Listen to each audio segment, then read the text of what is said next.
ভগবান শ্রীকৃষ্ণের উল্লেখযোগ্য বাণীগুলো শুনুন। অনেকের মনেই অনেক সময় এই প্রশ্নগুলো আসে যে আমি তো ভগবানকে মনে প্রাণে মানি, বিশ্বাস করি, প্রতিনিয়ত ভগবানকে পুজো করি, আমি কখনো কারোর ক্ষতি করিনি বা কারোর ক্ষতি কামনাও করিনি, তাহলে আমার সাথে কেন খারাপ হচ্ছে? আমার জীবনে দুঃখ যেন কিছুতেই শেষ হচ্ছে না। আমার জীবনে কেবল অন্ধকারই অন্ধকার, আলোর লেশ মাত্র নেই আমার জীবনে। জীবনে সব রকম আশা হারিয়ে ফেলেছি আমি। আর অন্যদিকে এমন অনেক মানুষ আছে যারা ভগবানকে একটু বিশ্বাস করে না, ভগবানকে একটু মেনে চলে না, যারা পুরোপুরি ভাবে নাস্তিক, কিন্তু তাদের জীবনে সুখই সুখ। তারা ভগবানের প্রতি একটু বিশ্বাস না রেখেও আনন্দের সহিত জীবন যাপন করছে। এরকমটা কেন হয়?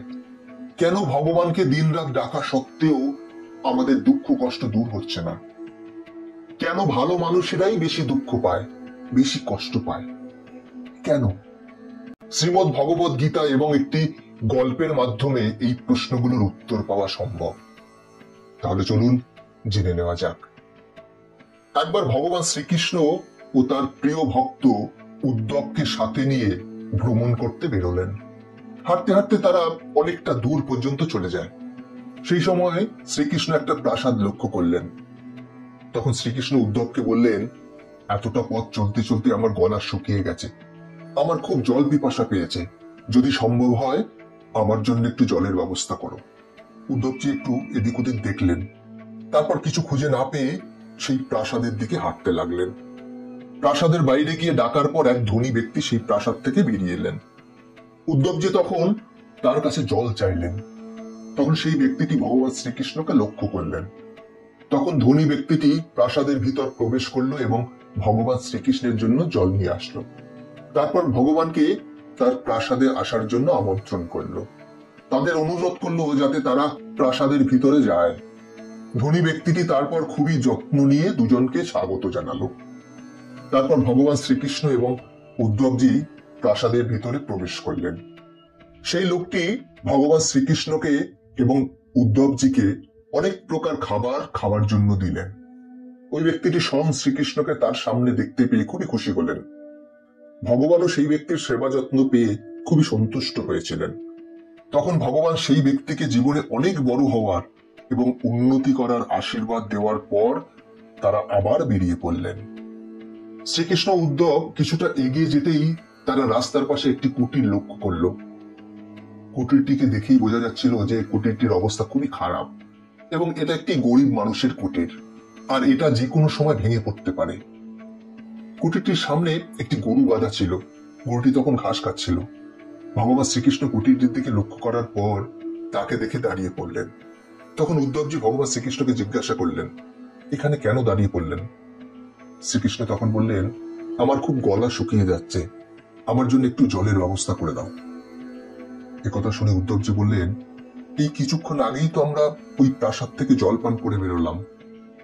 এই কথার উত্তরে ভগবান শ্রীকৃষ্ণ একটু হাসলেন এবং বললেন, আমার আবারও খুব জল পিপাসা পেয়েছে। তারপর উদ্ধবজি বললেন, ঠিক আছে, আমি কুটিরের মধ্যে থেকে জলের ব্যবস্থা করে আনছি। ভগবান শ্রীকৃষ্ণ তখন উদ্ধবজিকে নির্দেশ দিলেন, যে ব্যক্তি কুটির থেকে বাইরে আসুক না কেন তাকে কখনোই বলবে না যে আমি কে, আমার আসল পরিচয় তাকে জানাবে না। উদ্ধবজি তখন কুটিরের সামনে গিয়ে ডাকলেন। তখন একজন বৃদ্ধ ব্যক্তি বাইরে বেরিয়ে আসলেন। উদ্ধবজি তখন সেই ব্যক্তিকে বললেন, আমার সাথে আমার একজন বন্ধু আছে, যে কিনা খুবই তৃষ্ণার্ত, তার পান করার জন্য কি আপনার কাছে একটু জল পাওয়া যাবে?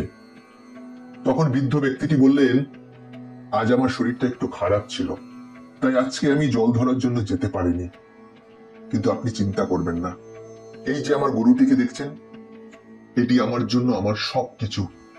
একে আমি আমার মেয়ের মতো ভালোবাসি। এই গরুটি জীবনে কখনো কোনো ক্ষেত্রে আমাকে ধোকা দেয়নি।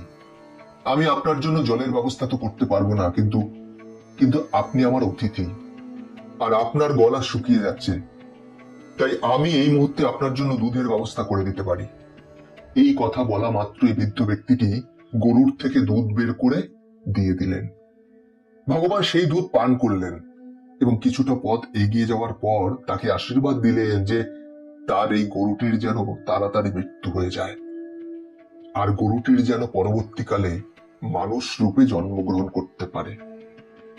উদ্ধবজি এই কথা শুনে খুবই অবাক হলেন।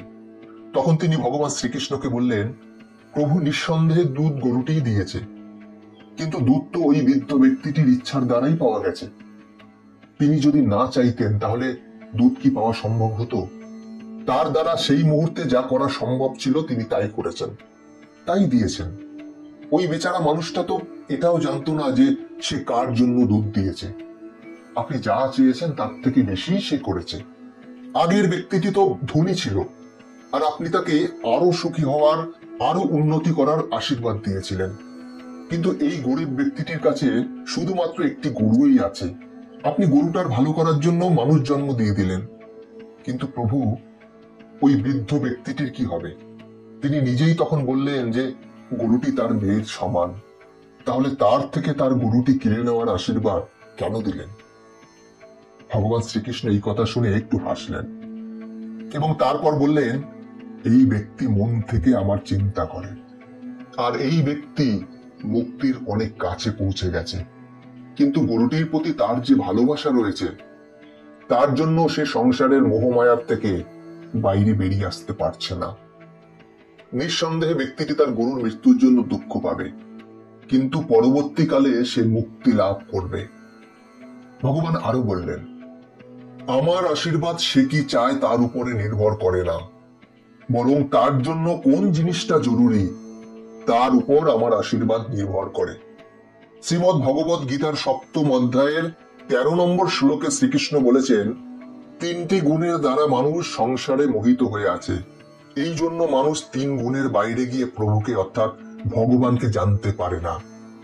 বন্ধুরা, আমাদের কখনোই এরকমটা ভাবা উচিত নয় যে আমাদের সাথে এরকমটা কেন হচ্ছে, কারণ আমরা জানি না যে আমাদের সাথে যা হচ্ছে কাল অর্থাৎ ভবিষ্যতে তার প্রভাব পড়বে। হতে পারে ভবিষ্যতে সেটাই আমার জন্য ভালো বলে প্রমাণিত হলো। যেমন এই গল্পে গরুর মৃত্যু শুরুতে তো বৃদ্ধ ব্যক্তিটিকে অনেক দুঃখ দেবে, কিন্তু শেষ পর্যন্ত সেই ঘটনা তাকে মুক্তি পর্যন্ত পৌঁছে দেবে। তাই বন্ধুরা, আপনার যদি মনে হয় আপনার খারাপ সময় চলছে, আপনার সাথে যা হচ্ছে সব খারাপই হচ্ছে, তাহলে ঘাবড়ে যাবেন না। কারণ আমরা কেউ জানি না যে আমাদের ভবিষ্যতে আমাদের সাথে কি হতে চলেছে। হয়তো আজ যেটা আমাদের খারাপ মনে হচ্ছে, পরে গিয়ে দেখব সেই খারাপ হওয়াটা আমাদের প্রয়োজন ছিল। শুধু ভগবানের প্রতি বিশ্বাস রাখুন, ভরসা রাখুন।